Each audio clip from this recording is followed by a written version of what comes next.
बिस्मिल्लाहिर्रहमानिर्रहीम। सामईन किराम व नाज़रीन इज़ाम, अल्लाह के रसूल सल्लल्लाहु अलैहि वसल्लम का इरशाद गिरामी है, इन्नमल अअमालु बिन्नियात व इन्नमा लिकुल्लि इम्रिइम मा नवा इला आखिरिल हदीस।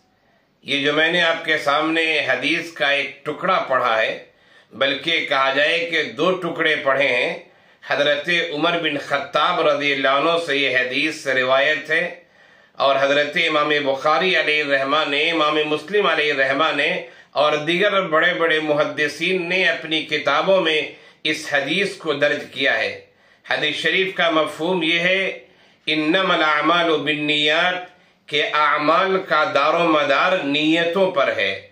व इन्नमा लिकुल्लि इम्रिइम मा नवा, और हर इंसान के लिए वो अच्छा अमल करे या बुरा अमल करे, उसकी नीयत के मुताबिक बदला होगा। अच्छा अमल करे अच्छा बदला होगा, बुरा अमल करे बुरा बदला होगा। इसी हदीस शरीफ में ये बात आई है कि जिसने अल्लाह और उसके रसूल के लिए हिजरत की, उसकी हिजरत अल्लाह और उसके रसूल के लिए होगी। जिसने दुनिया के लिए हिजरत की या शादी करने की नीयत से हिजरत की, उसकी हिजरत दुनिया के लिए और शादी के लिए मानी जाएगी।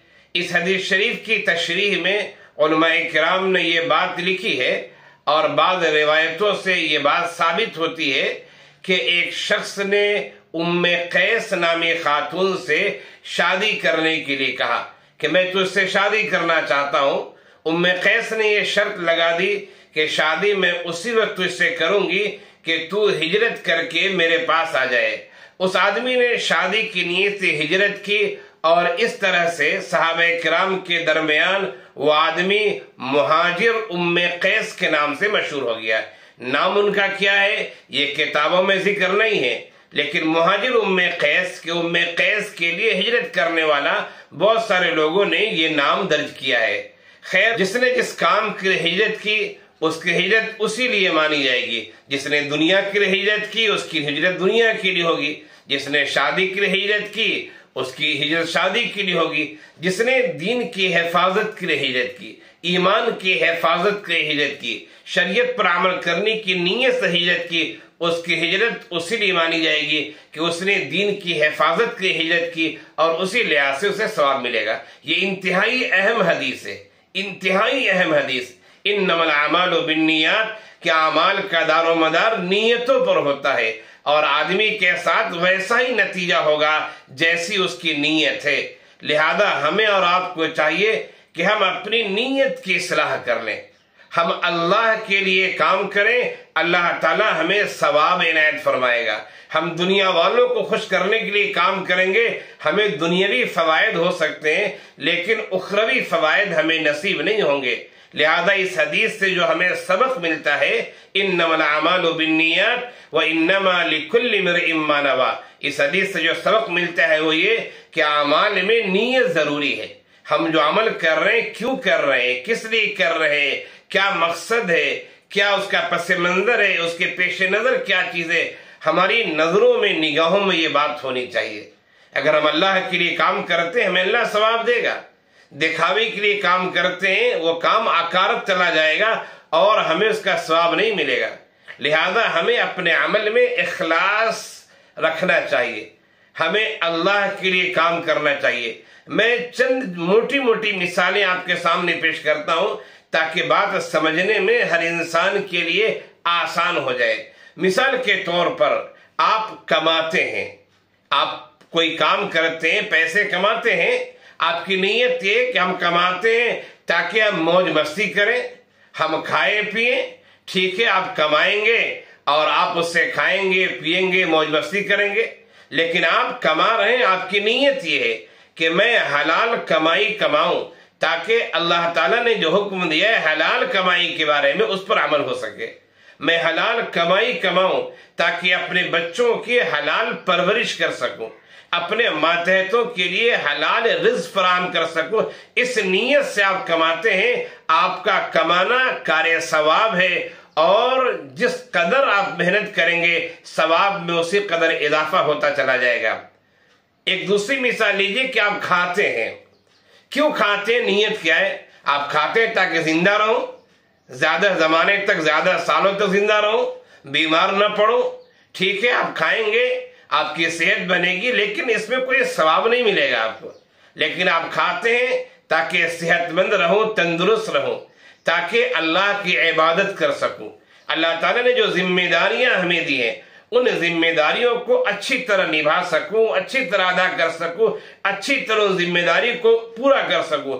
اس نیت سے آپ کھاتے ہیں کہ صحت مند رہوں گا تو ذمہ داریوں کو اچھی طرح نبھاؤں گا، عبادتیں اچھی طرح کروں گا، اللہ کے احکامات پر اچھی طرح عمل کروں گا، تو آپ کا یہ عمل بھی کار ثواب ہے اور کھانا بھی کار ثواب ہے. کھانے سے پہلے اور کھانے کے بعد دعاؤں کا بھی اہتمام کریں. اسی طرح آپ پڑھتے ہیں، پڑھنے کا مقصد یہ تاکہ ہمیں اعلیٰ نوکری ملے، ہم ایک اونچے عہدے والے ہو جائیں، ہمیں لوگ بڑا سمجھیں. تو یقیناً آپ پڑھیں گے، نوکری اگر مل گئی آپ اونچے سمجھے جائیں گے، لیکن وہ کوئی کار ثواب نہیں ہے. لیکن آپ پڑھتے ہیں تاکہ ہمیں علم کے ذریعے خود بھی عمل کریں اور اللہ کی مخلوق کو صحیح دین کی طرف، صحیح تعلیم کی طرف دعوت دیں. اسی طرح آپ نے ایسی تعلیم حاصل کی جو انسانی زندگی کی ضروریات میں ہے، تو آپ نے تعلیم حاصل کر یہ نیت کی تاکہ ہم اس تعلیم سے اللہ کی مخلوق کو فائدہ پہنچائیں گے اور ہم لوگوں کا تعاون کریں گے، لوگوں کی مدد کریں گے، لوگوں کی رہنمائی کریں گے، لوگوں کے مسائل کو حل کریں گے، لوگوں کی ضروریات کی تکمیل کریں گے، اور اس سے ہمیں اللہ ثواب دے گا. اس لیے کہ حدیث شریف میں یہ بات آئی ہے کہ ایک بندہ جو اپنے بھائی کی مدد کرتا ہے تو اللہ تعالیٰ اس بندے کا غیب سے تعاون کرتا ہے، مدد فرماتا ہے. لہذا ہم اس لیے کما رہے ہیں تاکہ ہم اللہ کی مخلوق کا تعاون کریں، اللہ کی مخلوق کی مدد کریں. ہم اس لیے پڑھ رہے ہیں تاکہ اللہ کی مخلوق کی رہنمائی کریں، ہم خود راہ راست پہ رہیں اور لوگوں کو راہ راست دکھائیں، لوگوں کے مسائل کو حل کریں. ہم تعاون کرتے ہیں، مالی تعاون کرتے ہیں. نیت ہماری یہ تاکہ ہمیں لوگ سخی کہیں، فیاض کہیں، مالدار کہیں، ہمیں بڑے لوگوں میں شمار کیا جائے. تو آپ بڑے لوگوں میں شمار ہو سکتے ہیں لیکن آپ کو ثواب نہیں ملے گا. لیکن آپ لوگوں کا تعاون کرتے ہیں، اس لیے کہ اللہ نے ہمیں مال دیا ہے، دوسرا بھائی ہمارا غریب ہے، دوسرا انسان غریب ہے، ہمیں اپنے مال کے ذریعے بھائی کا تعاون کرنا چاہیے. وہ انسانی بھائی ہے، ایمانی بھائی ہے، خاندانی بھائی ہے، علاقائی بھائی ہے، تعاون کرنا چاہیے.